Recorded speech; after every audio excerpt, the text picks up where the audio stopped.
You're listening to the Seahawks Insiders. Geno looks, going to lay it up over the top. Got a man out there. It is Laken. He has got it.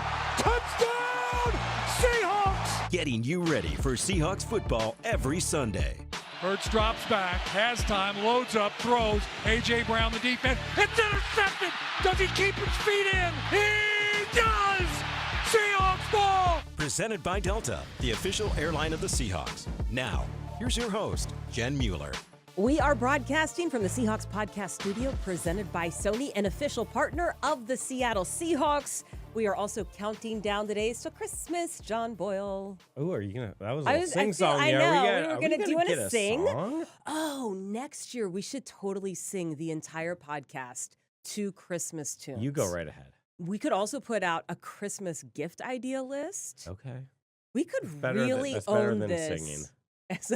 We could really own this as a holiday, John. All right, we could really own this as a holiday. Why do I feel like you're not buying in on this? I think we should start early. We can get some sponsors involved, and sure. we can. I'll let you lead that charge, and Okay, all right. I'll just play along. Well, okay, John. If you don't like that, you might like this. I was reading something this morning. This is not going to surprise you.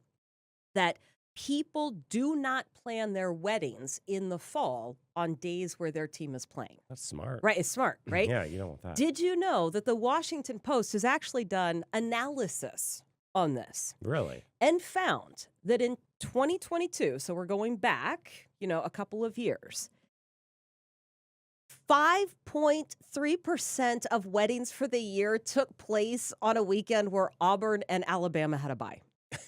Isn't that That's a pretty crazy? healthy chunk of weddings. So Right. basically the whole South plans their weddings around the bye. Right. Here's what I want to know. I can't even fathom planning a wedding in the fall or winter. I don't plan anything. My fitness instructor just came back from Hawaii. She's like, you should try it sometime this year. It's great. Nobody's there. And I'm like, when are we ever taking time off during fall and winter? Bye week, I guess. I guess. My point is this. How many NFL fans do you think are starting to sweat things out for January and February, including Seahawks fans and Vikings fans, not knowing how the playoffs are going to play out? If you took a chance and you scheduled like a January wedding, you might have some inattentive. It's funny you mention that because I have a friend from high school that got married in January. This is like homegrown era. I forget what year. And it was on a wild card Saturday that the Seahawks played. And I vividly remember a bunch of us sneaking upstairs to this little room in the wedding venue where they had a TV. And, Did you tell them first? No, I mean, we'd go and then, someone would come, hey, they're going to do the first dance, and we'd come down. A lot of back and forth. So you got your steps in. Sorry, Brian, You if you're tried not listening. to offend, but also, you are taking a chance. And right now, not only are the Seahawks in position, look, you would have liked to have won that game against Green Bay, but you still are in position to win the division.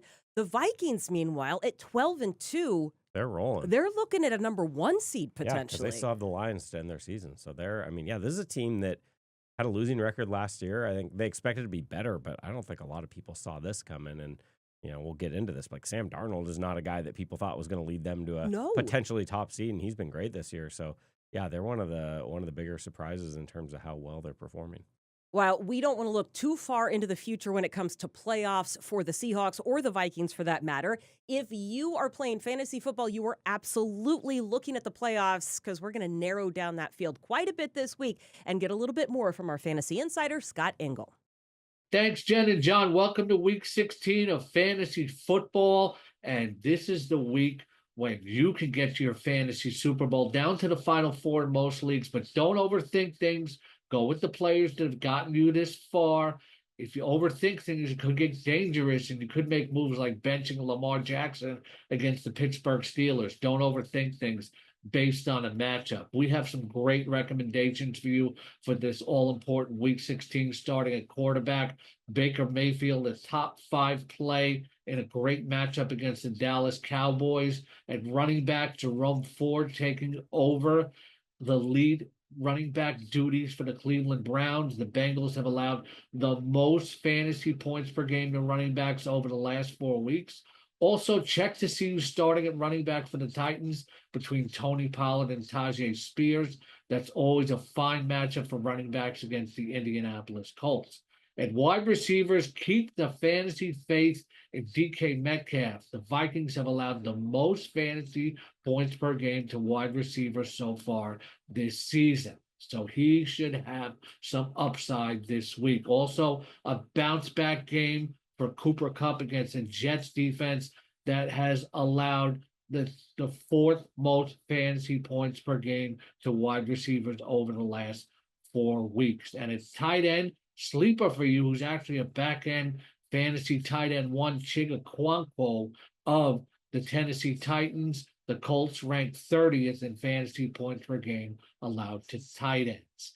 For more of my information and recommendations for this week, go to Seahawks News tab on Seahawks.com, Fantasy Insider, and also check out my complete rankings on rotobowler.com. Back to you, Jen and John, for Week 16, and happy holidays, everyone. Thank you, Scott. We are broadcasting from the Seahawks podcast studio presented by Sony, an official partner of the Seattle Seahawks. So let's get into this matchup just a little bit more, John. When you talk about exceeding expectations, I love the conversation that you had with your counterpart at the Vikings to try to get a little bit of insight on what's going on with this team. Because it is not luck and it's not just scheme. There is something else happening in Minnesota. Yeah, I mean, I think it's just one of those classic, it's not one just, oh my goodness, this one thing. It's like a lot of things came together. They did well in free agency. They added a bunch of pieces to that defense, and they have, great scheme on both sides of the ball. And then, I mean, obviously big pieces has to be the quarterback. That's true for any NFL team, but people think McCarthy's probably going to come in and eventually take over that job, and then he gets hurt, and it's like Sam Darnold's kind of, he obviously came in as a highly drafted guy, number 3 overall pick, but things didn't work out with the Jets, which has been true with a lot of quarterbacks who've gone to that franchise. So maybe we don't put it all on him. But yeah, I mean, not entirely the same path as Geno Smith, but a lot of similarities of, a hyped guy early, doesn't work out. A lot of people have given up on him, and he gets in the right situation, and he's playing some really good football. He is, and that is a scary thing for the Seahawks to think about. And it's also kind of interesting the way it shows up on tape, according to Mike McDonald. I've only gone against Sam since he in backup duty where he hasn't been the main starter. He just feels like he's playing really, really decisive, really confident. You can see all the talent coming to life. So I think he's doing a heck of a job. I mean, their offense is playing at a high level, and the arm talent is there. Being able to hit all the all the throws in all the areas of the field, seems like he can get it there pretty seamlessly, and it's on time. And then one thing about his game that we respect is just the ability to extend the play. So that's something we're going to have to account for as well. Well, and when you look at some of these numbers, he's got a 9-game streak where he has passed for at least 200 yards. It's the longest active streak in the NFL. You want to know who has the longest streak of those games this year? Geno Smith went 12 straight games with 200 or more yards. That ended on Sunday when he was not able to finish the game against the Packers. The good news, kind of the side note that I'm sure you've all heard about, Geno did participate in practice this week. He is trending the right direction towards Sunday. We'll get more into that in just a minute. But the other kind of part of Sam Darnold, you can look at the number of explosive plays, 55 passes of 20 or more yards. That leads the league.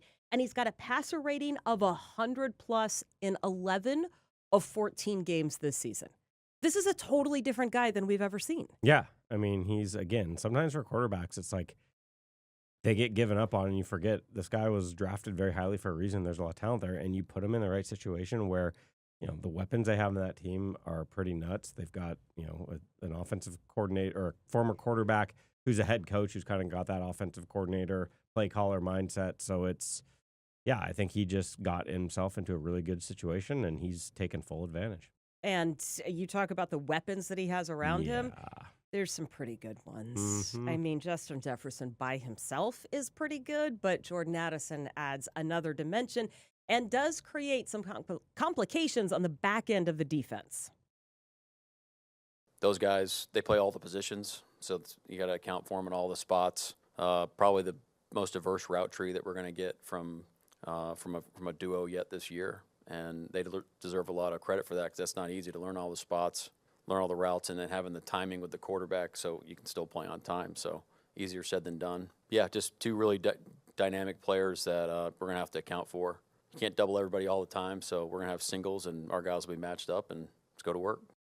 The Seahawks really like the cornerbacks they have, led by Spoon and Reek Woolen. But, yeah, it's as he said, you can't double everybody every play.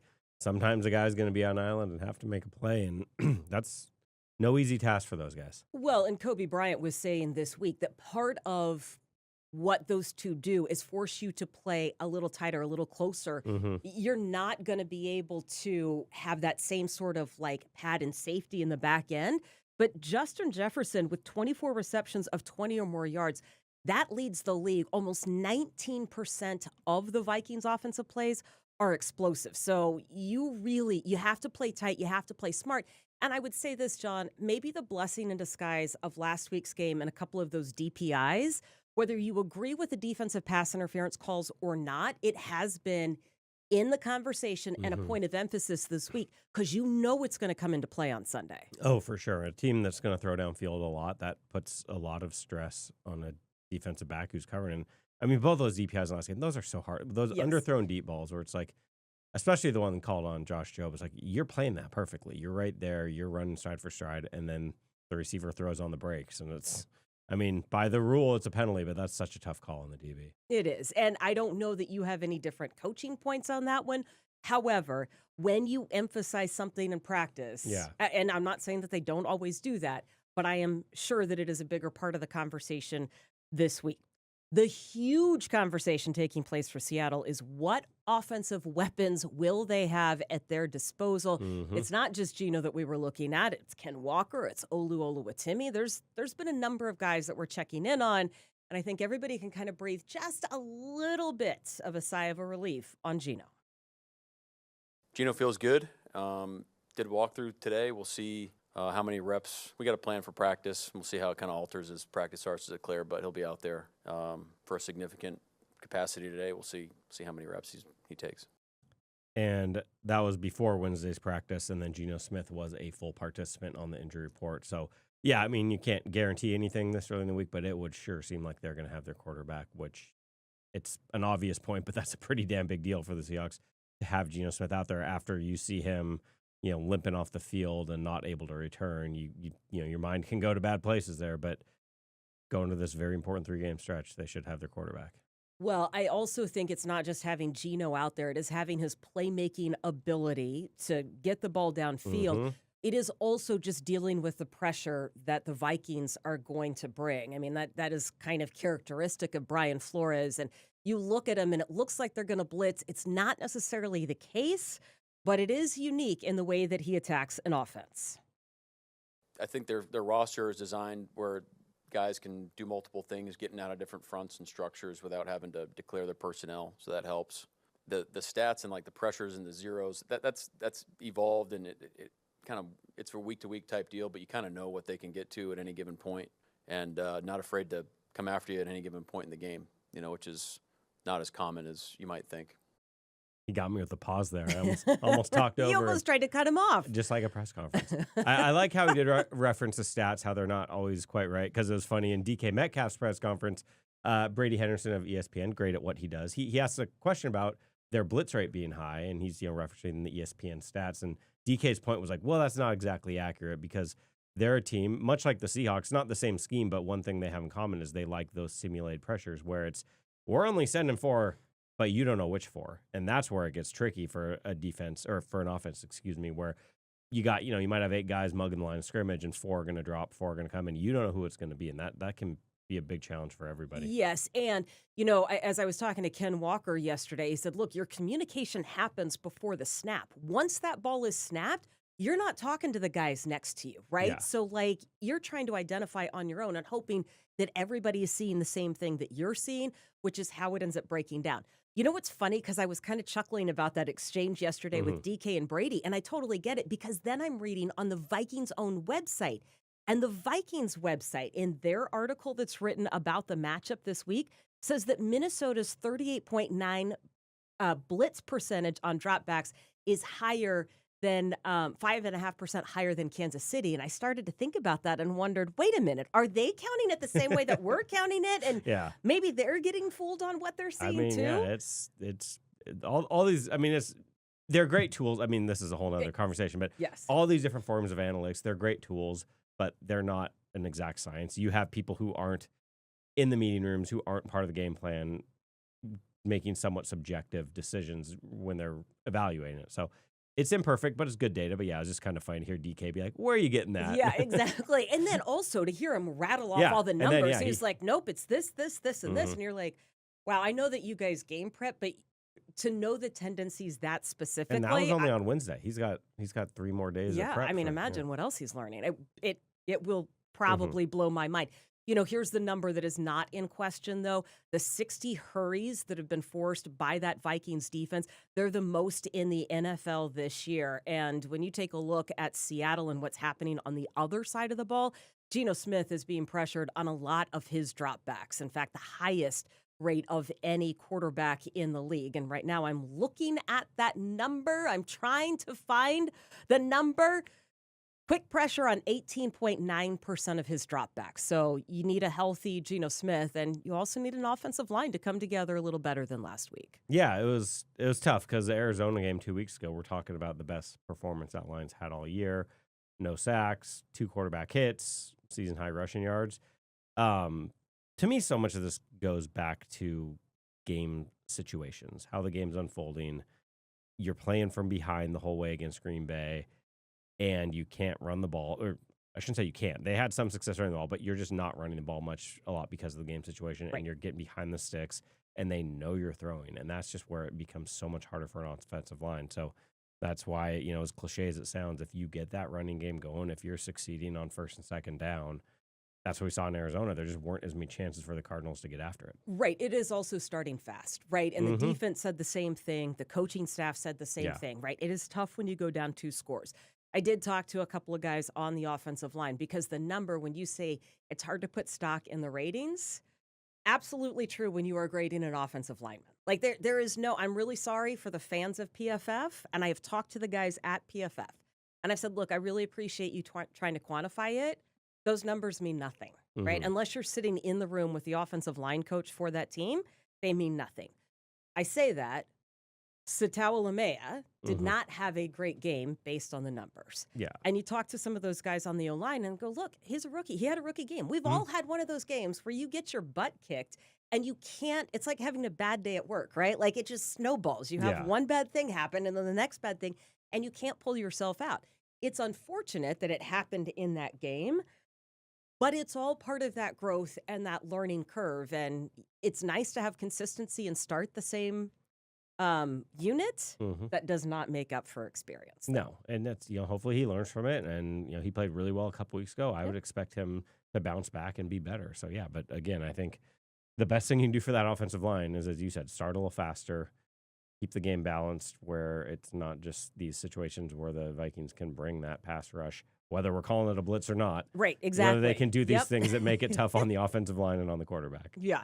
I also really just liked, I always liked the perspective of Abe Lucas. And so I was asking, so does the game plan need to look different with more? He goes, look, you can game plan all you want, and it very rarely goes according to plan. I was like, oh, that's kind of like life. Like he goes, yeah, it's pretty much a metaphor for life. You think you've got it all worked out, and it is not even the case. Yeah.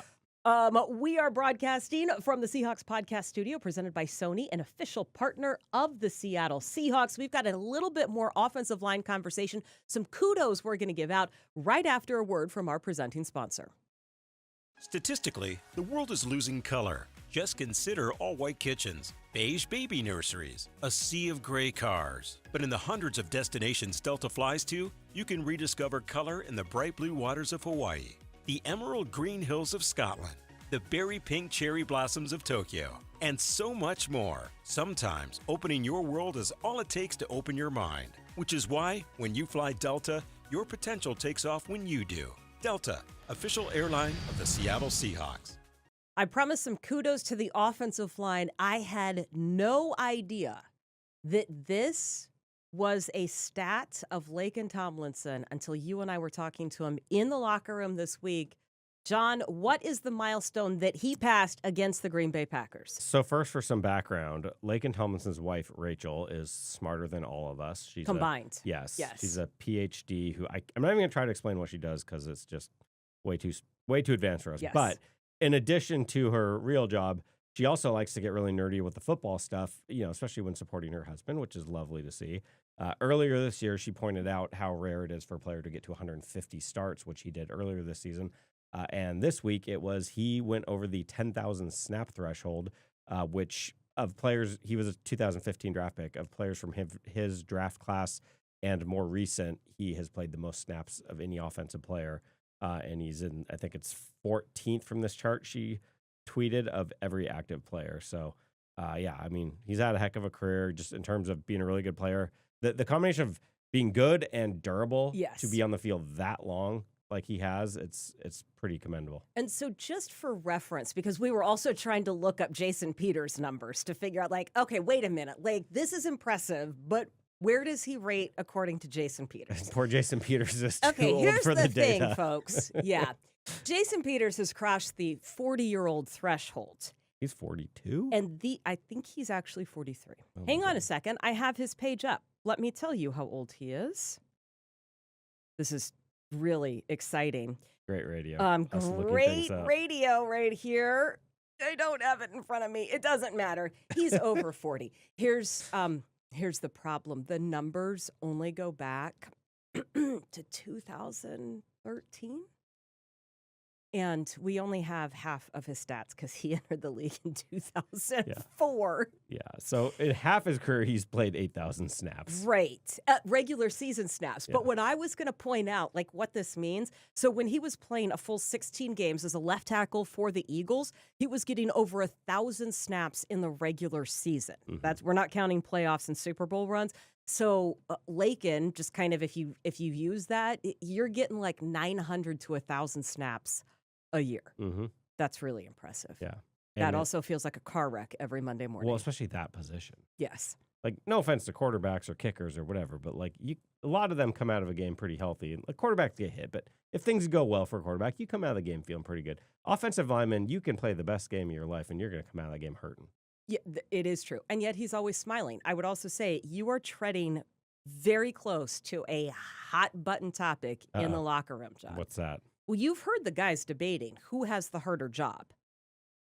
You've heard the DBs debating if their job is harder Everybody than the linebackers. yes, and then the linebackers are but every time I hit somebody, it's like a car wreck. And the DBs are yeah, but I'm on an island back here.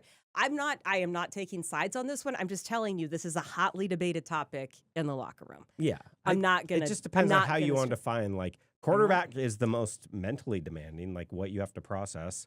A center's probably pretty close. Yeah, but I think anyone would give you that quarterback has the most on their plate. You Yes, could say a you are cornerback correct. maybe is the most physically demanding in terms of movement skills, speed, all things you have to do. But it's not as you said, not the car wreck that linemen and linebackers. It's okay, or the double team where it's do you 800 pounds pressing on you every play? So then it's okay, what's the most physically, so it's how you want to look at it. They're all hard. Look, you don't get to this level of this sport without being really freaking good at what you're doing, and they're all very challenging jobs in their own right. By the way, you probably only have 600 pounds pushing on you because I don't think you have 400-pound linemen. This is why I don't do numbers, spreadsheets or math on that one. This NFL season, feel every play, every hit, every moment with the Sony 1000 XM5 noise-canceling headphones, the official headphones of the Seattle Seahawks. With premium noise cancellation, you are in the zone. No distractions, just pure football. Whether you are in your living room or on the go, you will never miss a beat with Sony headphones. I feel like we've spent a lot of time just talking about the Seahawks and what they need to do because, quite honestly, John, it really comes down to them. You can talk about the weapons that the Vikings have. We haven't even touched on the running game with Aaron Jones, and we haven't mentioned the specific playmakers on defense. But to me, everything comes back to how Seattle executes. And I would have thought, we're getting close to our two things that I need to see. I would have thought with the energy in the building on Sunday, it would have been a different start. Yeah. And I would have thought, just based on how some of these games have gone, that the record would show a home field advantage. It hasn't, but we still need the 12s on Sunday. Absolutely. And I think, are we to our things we want yet? I think we can go to that. Yeah, let's transition. That was not a smooth segue, John, but it's a segue. Hey, we'll take it. A little clunky. So but what I was going to say, one of the things I really want to see, and you touched on this earlier, is a fast start. Yeah. And I don't care how it looks. It could be the defense gets some turnovers, even if the offense isn't on its game, or maybe the offense starts out and scores 2 touchdowns. But that's going to get the crowd going. That's going to pump up the energy in that building. And, I mean, we've seen how much better this team operates, especially offensively, when they're not having to chase a game from behind. So let's just say, I don't care how they get there. Let's go into the halftime with a lead. That's what I want to see. Okay. Secondly, I wasn't really ready for a second one, but...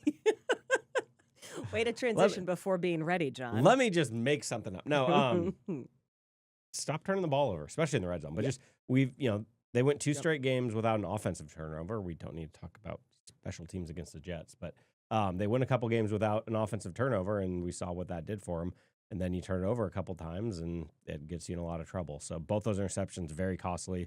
One cost you a potential touchdown, one set up a touchdown for your opponent. So take care of the football. Yeah, I'm going to be on your side with scoring fast. And I would also say be consistent in your scoring because the Vikings have held opponents scoreless in 21 quarters this season. That is the most of any team in the league. So it's nice to get out to an early start, but you're going to have to keep the foot on the gas. Droughts. Exactly, so that you can keep the pressure on. We did not talk too much about the running game outside of the fact that Ken Walker is trending towards playing, which would be good. This number blew my mind. The Vikings defense has contacted opposing rushers behind the line of scrimmage on over 44% of their carries. And they've allowed less than 300 yards before contact. That is the second lowest in the league. That means, folks, that they are busting through. They're playing on the other side of the line of scrimmage, and you are going to have to get up ahead of steam to get some positive yards against this line. So I want to see Ken Walker, after a couple of weeks not being on the field, I want to see him use that power and his ability to avoid defenders and get that ground game going. Does that sound like a plan? That sounds great. Okay. I like that plan. Well, we'll see how that plays out, and I'm going to work to get John on board with our holiday plans for next week. We're going to be on a short week next week. There's still going to be stuff to talk about. That's the next time you will hear from us on the Seahawks Insiders Podcast.